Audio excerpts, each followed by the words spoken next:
কাল কি কি জানেন? শৈশব, যৌবন আর বৃদ্ধকাল।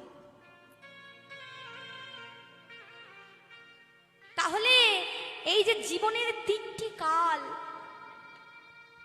তিনটি কাল যেমন জীবনের দিনেরও তো তিনটি কাল সময়, সুপ্রভাত হয়, মধ্যাহ্নকাল হয়, আর একেবারে রাত্রে।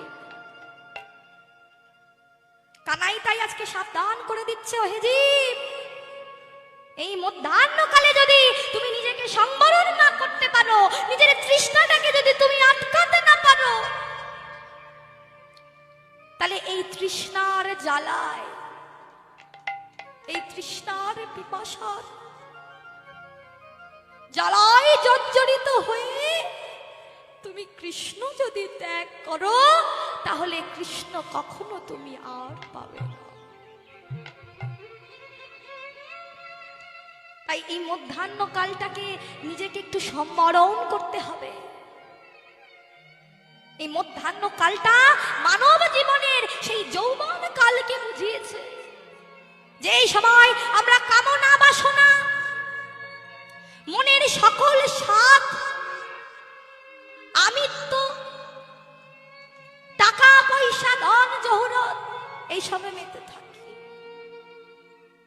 তাই যদি এই আমিত্বটাকে, এই মধ্যাহ্নকালের তৃষ্ণাটাকে নিজে সংবরণ করতে পারো, তাহলে কখনো কৃষ্ণ ছাড়া হতে হবে না।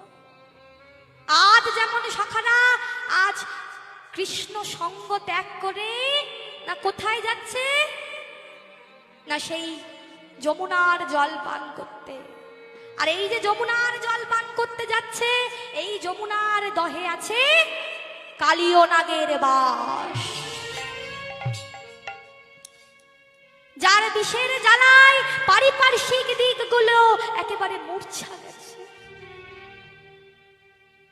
তাই পদকর্তা সেই ভাব বর্ণনা করে বলছে, যমুনার এক দহে কালীয় নাগ তাহা রহে, যমুনার এক দহে কালীয় নাগ তাহা রহে, যমুনার এক দহে কালীয় নাগ তাহা রহে, ওই যমুনার এক দহে কালীয় নাগ তাহা রহে, যমুনার এক দহে কালীয় নাগ তাহা রহে, যমুনার এক দহে কালীয় নাগ তাহা রহে, বিষ জল দহন সমা, আহা বিষ জল দহন সমা,